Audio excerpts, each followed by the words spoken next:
Hello everyone, आप सभी का सिविल्स नेटवर्क का यूट्यूब चैनल पर स्वागत है। साथियों, आज हम इस क्लास में जीविका जो कि बिहार सरकार की महत्वपूर्ण स्कीम है उसे कवर करेंगे। यदि आप हमारे चैनल को अभी सब्सक्राइब नहीं किए तो सब्सक्राइब कर लें। टॉपिक की ओर बढ़ते हैं। जीविका देखें तो जीविका क्या है, ठीक है। तो ये बिहार सरकार की एक महत्वपूर्ण पहल है और ये महिला सशक्तिकरण और गरीबी उन्मूलन से संबंधित योजना है, जिसका पूरा नाम बिहार ग्रामीण आजीविका प्रोत्साहन सोसाइटी है, ठीक है, जिसे लोकप्रिय रूप में आप जीविका के नाम से सुने होंगे, ठीक है। यह योजना मुख्य रूप से देखें तो यह योजना 2006 में विश्व बैंक की सहायता से शुरू की गई थी और अब वर्तमान में यह राष्ट्रीय ग्रामीण आजीविका मिशन के राज्य स्तर पर क्रियान्वयन इसका हो रहा है। मैंने पूर्व में बताया कि इस योजना का मुख्य उद्देश्य आर्थिक एवं सामाजिक रूप से सशक्त बनाना है महिलाओं को, ठीक, ताकि वो आत्मनिर्भर बन पाए, आर्थिक रूप से मजबूत हो पाए, सामाजिक रूप से मजबूत हो पाए। यह आपके मुख्य विशेषता और संरचना की एक बार देखते हैं तो ये त्रिस्तरीय सामुदायिक संरचना है। ये आपसे प्रीलिम्स में क्वेश्चन पूछ सकता है किसी भी प्रारंभिक परीक्षा में जो बिहार में आयोजित हो रही हैं कि जीविका का कितने स्तरों पर ये कार्य करती है। त्रिस्तरीय है, जिसमें पहला देखें तो स्वयं सहायता समूह है, सेल्फ हेल्प ऑर्गेनाइजेशन के तौर पे ये काम करती है, सेल्फ हेल्प ग्रुप के तौर पे ये वर्क करती है, जिसमें 10 से 15 महिलाएं शामिल होती हैं और प्राथमिक स्तर पर यही होती हैं जिनका मुख्य काम क्या है, बचत करना, ऋण लेना, निर्णय लेना, ठीक है। इसी प्रकार ग्रामीण संगठन होते हैं जिसे वीओ कहा जाता है, विलेज ऑर्गेनाइजेशन। ये गांव स्तर पर कई सेल्फ हेल्प जो ग्रुप है उनसे मिलकर बनते हैं, ये संघ के तौर पे दिखाई देता है हमें। एक होता है तीसरा जो है क्लस्टर स्तर पर, जिसे कई पुरस्कार भी मिल चुके हैं, CLF इसको कहते हैं। ये कई गांवों का उच्च स्तर का संघ होता है, ग्रुप होता है, ठीक है। एक ऑर्गेनाइजर के तौर पे ये वर्क करते हैं, फेडरेशन होता है, यहाँ पे लिखा हुआ फेडरेशन, ठीक है। इसे आप देख सकते हैं। इसे हम देखें, इसमें जो महिलाएं हैं, इस संरचना में महिलाएं जो जिन्हें जीविका दीदी कहा जाता है, प्रायः आप सुने होंगे जीविका दीदी। जैसे माननीय मुख्यमंत्री जी जब भी यात्रा पर निकलते हैं तो इन जीविका दीदी से मिलते हैं। जीविका की जो रसोई है, जीविका दीदियों की जो रसोई है, या बहुत सारी ऐसी चीज़ें फेमस हैं जो बिहार में, तो आप वहाँ देख सकते हैं, उनसे मिलते हैं, उनसे संबंधित क्या समस्याएं हैं उनको सुनते हैं, फिर समाधान की दिशा में कार्य करते हैं। जब भी कैबिनेट की बैठक होती है ताकि उसमें कुछ बेहतर कर सके, जैसे आप 7 निश्चय, जो 7 निश्चय 2 है उसमें भी इनको स्थान दिया गया है, हम आगे जिस पे चर्चा करेंगे। ये क्या करती हैं, बचत करती हैं, बैंक से कम ब्याज पर ऋण लेती हैं, छोटे व्यवसाय बना, जैसे पशुपालन हो गया, सिलाई हो गया, किराना दुकान खोलना, खाद्य प्रसंस्करण, जैसे आप अचार सुनते होंगे, अचार का छोटा सा ये बिजनेस कर लेंगी, पापड़ बेच लेंगी, है ना। बहुत ही छोटे लघु MSME के स्तर पर देखें, बहुत ही छोटे छोटे जो होते हैं सूक्ष्म मध्यम जो उद्योग है उनमें इनकी काफ़ी भूमिका होती है। लोन लेके ये लोग कार्य करती है। कौशल प्रशिक्षण, बाजार लिंकेज और सरकारी योजनाओं का लाभ लेती हैं ये जीविका स्कीम के तहत। इसके मुख्य उद्देश्य को देखें साथियों, हमने इस क्लास में जब जो भी हमारी वीडियोस आ रही हैं उसमें आप देखेंगे कि हम बहुत ही छोटे स्तर पर एकदम मामूली से देखें तो ज़मीनी स्तर पे आकर हम समझाने का प्रयास कर रहे हैं, ताकि जो भी अभ्यर्थी जिन्हें मुख्य परीक्षा के स्तर पर समस्याएं होती है, चाहे टॉपिक को नहीं समझ पाते, वो समझ पाए। यदि आपको अच्छा लग रहा है हमारा इनिशिएटिव तो आप हमें कमेंट करें और हमें हमारे इस चीज़ को, पहल को, सराहनीय कार्य को आप लोग अपना लाइक करें, शेयर करो, सब्सक्राइब जरूर करें, ताकि हम इसको कंटिन्यू रख पाए। यहाँ देखिए हम लोग मुख्य उद्देश्य को, तो मुख्य उद्देश्य में क्या है कि गरीब, जो ग्रामीण गरीबों को सामाजिक एवं आर्थिक सशक्तिकरण करना, ठीक है। जैसे गरीबी को कम करना, जीवन स्तर में सुधार लाना, जो कि पैसे से होगा, आर्थिक सशक्तिकरण से होगा। तो इसमें मुख्य लक्ष्य किसको बनाएगा, जो ग्रामीण महिलाएं हैं उनको आत्मनिर्भर बनाना है ताकि परिवार की आय बढ़ा सके।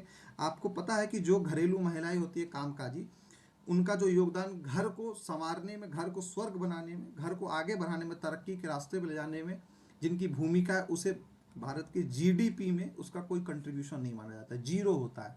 अब इसके तहत अगर वो आर्थिक क्रियाकलापों में जुड़ी रहती हैं तो उनकी आय बढ़ेगी, तो वो परिवार की एक आय के स्रोत में रूप में रहेंगी, तो GDP में इनका काउंट होगा। तो ये भी एक अर्थव्यवस्था में महत्वपूर्ण भूमिका के रूप में हम लोग देख सकते हैं, ठीक है। उनके निर्णय लेने की क्षमता में बढ़ेगा, जो कि आर्थिक सशक्तिकरण, सामाजिक सशक्तिकरण में सबसे महत्वपूर्ण है, स्वयं का निर्णय ले पाना, ठीक है। दूसरा इसमें हम देखें तो ग्रामीण गरीबी जो गरीबों के संगठन का विकास करना, जैसे स्वयं सहायता समूह, ग्राम स्तर पर ग्राम संगठन हमने अभी देखा, क्लस्टर स्तर पर संघ जैसी मजबूत संस्था को बनाना। इन संगठनों के माध्यम से क्या करना है हमारा, गरीबी महिलाओं को सेवाएं देना, क्रेडिट, संपत्ति, बाजार से बेहतर जुड़ सके, इसलिए इसको building institutions of the poor. तीसरा हम देखें तो आजीविका में सुधार और स्थायी आय का स्रोत निर्धारित करना इस योजना का मुख्य उद्देश्य है। जैसे ग्रामीण परिवारों को स्वरोजगार और कुशल रोजगार के अवसर देना, कृषि से संबंधित कृषि हो गए, पशुपालन हो गए, गैर कृषि क्षेत्र हो गए, जैसे हस्तशिल्प, खाद्य प्रसंस्करण, मैंने बताया अचार बनाना, पापड़ बनाना जैसी जो क्रियाएं हैं, दूध बिक्री, जैसे सुधा केंद्र स्थापित करके दूध बिक्री कर रही हैं बहुत सारी जीविका दीदी जो हैं, उनको उत्पादन को बढ़ाना है। मूल्य श्रृंखला, वैल्यू चेन विकास से रोजगार सृजन करना है। तीसरा है वित्तीय समावेशन और क्रेडिट पहुंच, जैसे महिलाओं को सस्ते दर पे उनको क्या मिले कि ऋण प्राप्त हो, ताकि वो साहूकारों के जाल में न पड़े, साहूकारों पर निर्भरता उनकी कम हो पाए। तो देखिए आप यहाँ पे कि सस्ते और पारदर्शी और कम ब्याज पर ऋण उनको उपलब्ध कराना, जिससे महाजनों पर इनकी निर्भरता कम होगी। इसके लिए देखिए तो जीविका निधि जैसे नए संस्थानों से डिजिटल और आसान फंडिंग की सुविधा है। पांचवा हम देखें इसमें क्षमता निर्माण करना, सेवा प्रदाताओं का सशक्तिकरण करना। कैसे, कैपेसिटी बिल्डिंग कैसे करना है इसमें कि महिलाओं को स्किल्ड करना, स्किल से रिलेटेड ट्रेनिंग देना, उनको फाइनेंशियल मैनेजमेंट को सिखाना, लीडरशिप क्वालिटी और उद्यमिता जैसे मूल्य जो है, वैल्यू है, उनको ट्रेनिंग दे के उनमें डेवलप करना। ये मुख्य रूप से इसका उद्देश्य है। ठीक है। छठा देखें माइक्रो फाइनेंस और एग्री बिजनेस सेक्टर का विकास करना। जब इनकी भूमिका बढ़ेगी, जब ये लोग इसमें पार्टिसिपेट करेंगे, तो जाहिर सी बात है तो माइक्रो फाइनेंस और कृषि व्यापार क्षेत्र को बढ़ावा देकर कैटालिटिक भूमिका निभाना इनका बहुत ही महत्वपूर्ण हो जाएगा। फार्मर प्रोड्यूसर कंपनी और बाजार लिंकेज से उत्पादन बिक्री आसान बनाना। आप देख रहे होंगे कि महिलाएं जो है जीविका दीदी ज़्यादा के छोटे छोटे स्तर पर छोटे छोटे प्रोडक्ट्स को भी सेल कर रही हैं। ठीक, अब इसके हम महत्व को देखते हैं। इस योजना का महत्व क्या है, इंपॉर्टेंस ऑफ जीविका स्कीम, ये इंपॉर्टेंट है, इसे आप देखें। जब भी जैसे मेंस में क्वेश्चन पूछ देगा आपसे 7 या 8 नंबर के प्रश्नों के अंतर्गत कि जीविका स्कीम का महत्व को बताएं आप, या जीविका स्कीम के महत्वों को रेखांकित करें, तो कैसे आप चीज़ों को लिखेंगे, उसको आउटलाइन करने के लिए आपको बताएंगे। लिखने के लिए कमेंट बोलेगा कि जीविका दीदी के इंपॉर्टेंस, तो उसको कमेंट करें तो कैसे करेंगे, आप क्या लिखेंगे। इसके लिए मैंने कुछ पॉइंट्स इसमें सोच के समझ के डाला है, ताकि आप इस पर सोच पाए। इसको साइनॉप्सिस फॉर्मेट में बना लेंगे, फिर भी आपके लिए पर्याप्त होगा। आप इतना बस एक महिला सशक्तिकरण लिखेंगे इसी दिशा में, जो आप ऊपर मैंने उद्देश्य बताया उन्हीं को शामिल कर लेंगे, तो आपका कंटेंट रेडी हो जाएगा। ठीक है। तो बिहार की सबसे प्रभावशाली और महिला सशक्तिकरण की प्रमुख योजना है, जो ग्रामीण गरीबी उन्मूलन, आत्मनिर्भरता, समावेशी विकास का आधार बनाती है। ठीक, इस दिशा में देख ले क्या महत्व है इसके लिए, ग्रामीण महिलाओं को आर्थिक रूप से स्वतंत्र बनाना। ठीक है, आर्थिक रूप से स्वतंत्र बनाना। जीविका दीदियां जो हैं अब परिवार की कमाल संभाल रही हैं, निर्णय ले रही हैं, समाज में सम्मान प्राप्त कर रही हैं। ये इसका महत्वपूर्ण क्या इंपॉर्टेंस है, ये महत्व है इनका समाज में। पितृ सत्तात्मक समाज में महिलाओं की भूमिका बड़ी है। जो पेट्रियार्कल जो सोसाइटी है, जिसमें सिर्फ पुरुष ही सब चीज़ करेंगे, महिलाओं की कोई रोल ही नहीं है। ठीक है, जो दकियानुसी जो सोच है, परंपरागत जो सोच है, उनसे बढ़कर उनके सशक्तिकरण में ये योजना महत्वपूर्ण भूमिका निभा रही है, जिसमें बचत हो गया, ऋण हो गया, व्यवसाय हो गया, नेतृत्व की क्षमता हो गई, लीडरशिप क्वालिटी उनके अंतर्गत आ गई। 7 निश्चय में भी विशेषकर पार्ट 2 में सशक्त महिला, सक्षम महिला प्रमुख रूप से इसका हिस्सा बना। ठीक है, आगे देखें ग्रामीण गरीबी उन्मूलन और आय सृजन, poverty alleviation and income generation कैसे होगा। तो इसका मुख्य उद्देश्य क्या था, इसके अंतर्गत हम देखें तो जीवन स्तर में उनका सुधार करना। ठीक है, जब स्रोत आएगा, स्थायी आय का स्रोत हो जाएगा, जीवन स्तर में जाहिर सी बात है सुधार हो जाएगी। सेल्फ हेल्प ग्रुप जो है उनके माध्यम से बचत करना, बैंक लिंकेज होगा, कम ब्याज दर पर उनको ऋण प्राप्त होगी, छोटे व्यवसाय उन करेंगे, जैसे पशुपालन, दूध बिक्री से संबंधित, सिलाई, किराना, खाद्य प्रसंस्करण आदि करेंगे। उपलब्धियों के तौर पे हम देखें तो 1.3 करोड़ ग्रामीण परिवार इससे जुड़े हैं, जिसमें सेल्फ हेल्प जो ग्रुप है वो कितने 10.47 लाख। स्वयं की पूंजी, ये एक तो डेटा हो गया जिसे आप इकोनॉमिक सर्वे से भी, या कोई अगर इससे रिलेटेड अपडेट आता है उससे भी आप अपडेट कर सकते हैं। वित्तीय समावेशन की बात करें, ये सबसे ज़्यादा जरूरी है। अगर आर्थिक रूप से सशक्त करना है तो वित्तीय समावेशन सबसे महत्वपूर्ण हो जाता है। तो महिलाओं को बैंक से जोड़ना, महाजनों पर निर्भरता कम करना। महिलाओं को बैंक से जोड़ने के लिए सबसे बड़ी क्या था, प्रधानमंत्री जन धन योजना, ये बहुत ही महत्वपूर्ण योजना थी। ठीक। जीविका निधि जो हमने ऊपर पढ़ा, तो इसमें सस्ता पारदर्शी ऋण मिलता है। जैसे कि नई शाखा सहकारी संघ शुरू की है 2025 में। राष्ट्रीय ग्रामीण आजीविका मिशन का बिहार मॉडल आप देखें, विश्व बैंक की सहायता से शुरू किया गया, अब ये राज्य स्तर पर सफल चल रही है, जो हमने शुरू में देखा था, है ना। चौथा इसका महत्व क्या है, तो सामाजिक परिवर्तन और क्षमता निर्माण, social changes and capacity building. ये कैसे है कि महिलाओं को जब हम स्किल ट्रेनिंग जब देंगे, प्रशिक्षण जब हम देंगे, ठीक है, तो उससे क्या होगा, उसमें जब प्रशिक्षण हम देंगे तो फाइनेंशियल मैनेजमेंट करेंगी, उनमें लीडरशिप क्वालिटी का डेवलपमेंट होगा, ठीक है। डेवलप जब जैसे ही होगा तो फिर सामूहिक प्रयास से ये लोग सीखेंगे, ये सब चीज़ें उनके अंदर होगा, तो क्या होगा, एक डिसीजन मेकिंग का एक क्वालिटी इनका डेवलप होगा, ठीक। ये संरचना समुदाय की शक्ति बढ़ी है, जैसे नीचे से लेके धीरे धीरे कैसे बढ़ रही है, विलेज ऑर्गेनाइजेशन के तौर पे, क्लस्टर लेवल पे देखे, सेल्फ हेल्प के लेवल पे, नीचे से ऊपर की ओर बढ़ रही है, ठीक है। जैसे कोविड या बाढ़ जैसी आपदाओं में राहत कार्य में सक्रिय भूमिका निभाती हैं ये लोग। जैसे आत्मनिर्भर संगठन अवार्ड इनको मिला है क्लस्टर लेवल पे, ठीक। इसका उल्लेख आप अपने उत्तर में कर सकते हैं। याद रखें, जब भी आप कोई पॉइंट लिखें तो उसमें एग्जाम्पल जरूर मेंशन करें, या रिपोर्ट से संबंधित जो भी फैक्ट हो उन्हें जरूर मेंशन करें, ताकि आपका आंसर जो है वो ऑथेंटिक हो पाए, और आप प्रीलिम्स के लेवल पे भी डेटा से अपडेट रहेंगे। आर्थिक विकास में योगदान, जाहिर सी बात है, जब सामाजिक रूप से सशक्त होंगी, आर्थिक रूप से सशक्त होंगी, तो मैंने बताया ना जीडीपी में उनका, जीडीपी में कैसे उनका योगदान बढ़ेगा, तो ग्रामीण अर्थव्यवस्था मजबूत होगी। कृषि, गैर कृषि, पशुपालन, उद्यमिता का उसमें होगा, और आप देखें तो आत्मनिर्भर बनने में मदद होगा। जैसे देखें कि 7/3 में ना दोगुना रोजगार लक्ष्य में जीविका दीदियाँ प्रमुख रूप से इसमें शामिल की गई हैं। स्वरोजगार में लाखों दीदियाँ उद्यमी बन गई, सुधा केंद्र चला रही हैं, पौधशाला का जैसे नर्सरी खोल रखी हैं, हस्तशिल्प से संबंधित कार्य कर रही हैं, छोटे छोटे स्तर पे जो बिहार के जो आप देखें तो पेंटिंग्स हैं, उसमें इनके हेल्प मिल रहा है। तो ये सब चीज़ें हमें दिखाई देती हैं। अब एक बार देख लें, ये तो चीज़ें हमने अब यहाँ पर अभी तक देख लिया कि इससे जुड़ी क्या महत्व है, क्या उद्देश्य है। अब इससे देखते हैं जो कि आपको कहीं मिलता नहीं है चीज़ें, तो हमने यहाँ पे सोचा इसको सभी मुख्य परीक्षा के स्तर पर कवर कर दे। थोड़ा धैर्य बना के रखें, टॉपिक थोड़ा लंबा है तो इसलिए चीज़ें थोड़ा कंटेंट ज़्यादा है, तो थोड़ा वीडियो भी लंबा होगा, ठीक है। तो थोड़ा धैर्य बना के रखिए। इस पे देखें, वित्तीय और ऋण संबंधी चुनौतियाँ क्या हैं, तो उच्च ब्याज दरों पर ऋण की निर्भरता, ये सही सही बात है। महाजनों पर जब जाते हैं तो उनसे लेते हैं, तो ये एक हमें दिखाई देता अभी भी है।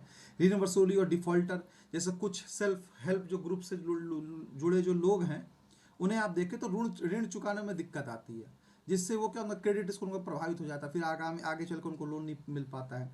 महंगाई और कर्ज का बोझ उन पर लदते जाता है, क्योंकि जैसे देखे 25 में 10,000 की जो सहायता मिली तो पर्याप्त नहीं। हालांकि सरकार जो है अब महिला रोजगार की दिशा में इसके बाद का भी जो राशि है उसे ट्रांसफर कर रही है, उस देख के उसका आकलन करके उसका पूरा इवैल्यूएशन करके कैसा क्या इन्हें दिया जाना चाहिए कि नहीं दिया जाना चाहिए, ये भी एक समस्या के तौर पे आप देख सकते हैं। बैंक पहुंच की अभी भी कमी है, बिहार में बैंक जो शाखाएं वो कम है। ग्रामीण स्तर पर ग्रामीण बैंक के तरफ देखें तो वहाँ पे भी बहुत सारी दिक्कतें हैं, कभी लिंक फेल हो जाता है, कभी सर्वर चला जाता है, कभी कुछ होता है, कभी लंबी भीड़ लगती है, कभी जो जितना उनको राशि चाहिए वो पर्याप्त नहीं होता है बैंक शाखा में। बहुत सारी समस्या उनको फेस करना पड़ता है। दूसरा देखिए, सामाजिक और सांस्कृतिक चुनौतियाँ, अब ये कैसे होंगे, तो प्रतिस्पर्धा तो विरोध है। अब महिलाओं को आगे बढ़ते हुए जाहिर सी बात है कि कुछ पेट्रियार्कल जो सोच वाले लोग हैं उसका विरोध करते हैं कि महिलाएं ज़्यादा प्रभावशाली हो रही हैं, तो उनका विरोध बढ़ता है, घरेलू तनाव बढ़ेगा और सामाजिक दबाव बढ़ता है कि महिलाओं को तुमने खुला छोड़ रखा है, ठीक है। मैंने एकदम बारीक से चीज़ों को, छोटी छोटी चीज़ों को इसमें समाहित करने का प्रयास किया है। शिक्षा और जागरूकता की कमी है, ग्रामीण महिलाओं में कम साक्षरता के कारण व्यवसाय प्रबंधन, डिजिटल लेन देन, बाजार समझ में समस्याएं आती है। ये एकदम अंडरस्टूड चीज़ें हैं, ये बताने की ज़रूरत नहीं है, आप एकदम विचार करें, चीज़ों को देखें, क्योंकि आने वाले आप ब्यूरोक्रेट्स हैं, तो यही सब समस्याएं दिखाई देगी और आपको इसी पे सॉल्यूशन देना है, वर्क करना है। परिवार या समुदाय से विरोध, परिवार से बिजनेस शुरू करने पर रोक या अस्वीकृति मिलती है, प्रायः देखने को मिलता है हमें। परिचालन और प्रशासनिक चुनौतियों में देखें तो वित्तीय अनियमितता और भ्रष्टाचार जैसी चीज़ें दिखा रही है, जैसे कि ऑडिट करने पर कोई गड़बड़ियाँ पाई गई हैं, महिलाओं का चलता कुछ है नहीं और पैसा ले लेती है सरकार से, मतलब ऐसा आरोप लगाया जाता है। तो इसमें भी देखें फंड का दुरुपयोग होता है तरीके से देख के। कर्मचारी संबंधी मुद्दे हैं, युवा प्रोफेशनल प्रोग्राम में हाई एट्रिशन रेट, कम वेतन मिलता है, इनमें कैरियर ग्रोथ की कमी है, ये भी एक समस्या। भुगतान में देरी होती है, जैसे महिला जो रोजगार योजना में लाखों दीदियों को अभी तक 10,000 नहीं मिला है, इसमें भी देरी हो रही है। गलत लाभार्थी ट्रांसफर है, इसमें गलती से पुरुषों के खाते में पैसे चले गए। ये कुछ आम जो चुनौतियां हैं वो हमें दिखाई देती हैं। समस्या कह लें, बात एक ही है, चुनौतियां कहें तो ज़्यादा सकारात्मक इससे वॉइस आता है। एक आर्थिक और बाजार संबंधी चुनौतियां क्या हैं, इकोनॉमिक और मार्केट से रिलेटेड चैलेंजेस क्या है, बाजार लिंकेज की कमी है, जैसे उत्पाद हस्तशिल्प खाद्य प्रसंस्करण बेचने में इनको समस्याएं आती है, जैसे परिवहन हो गया, स्टोरेज हो गया, मार्केटिंग की समस्या। मार्केटिंग की समस्या सबसे ज़्यादा है, कैसे कहाँ वो मार्केटिंग करे ताकि उनके प्रोडक्ट को एक इमेज मिल पाए, एक पहचान मिल पाए। कृषि उद्यमिता की सीमाएं भी हैं, जैसे बिहार में बाढ़ सूखा जैसी प्राकृतिक आपदाएं आती हैं, ठीक है, उससे प्रभावित होती हैं। सिंचाई इंफ्रास्ट्रक्चर की कमजोर व्यवस्था देखें हम, स्वास्थ्य और पोषण जैसी सेल्फ हेल्प ग्रुप जो है, स्वास्थ्य जागरूकता में कमी है। कोविड जैसी महामारी में अतिरिक्त बोझ हमने उस समय देखा था, उन पर पड़ा था।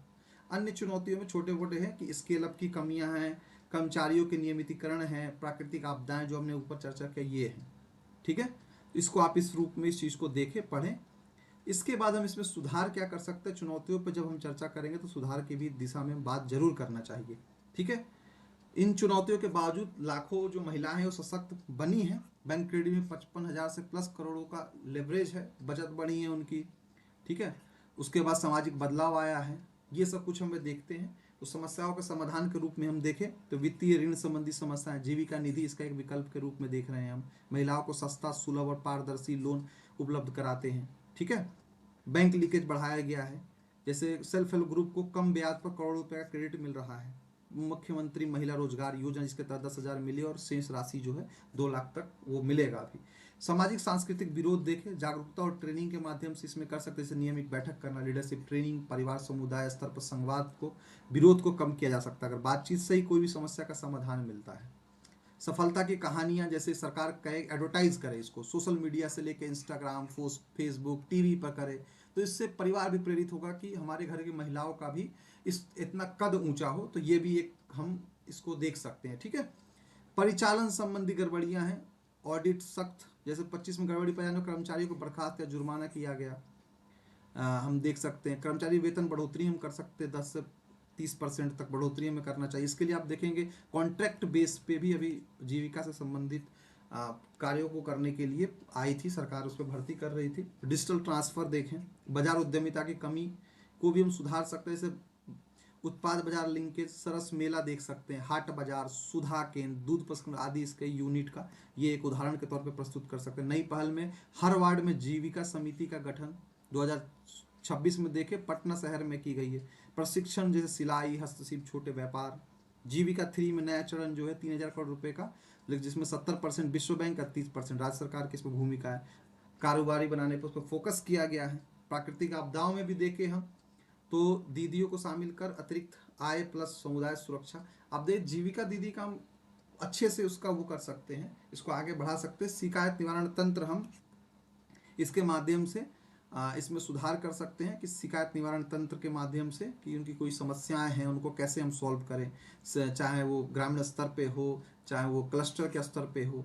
तो ग्रामीण स्तर पर, ग्राम संगठन स्तर पर देखिए ग्रीवेंस रजिस्ट्रार ऑफिसर जो है वो है, CHF प्रखंड जिला स्तर पर समितियाँ हैं CLF में, ठीक है।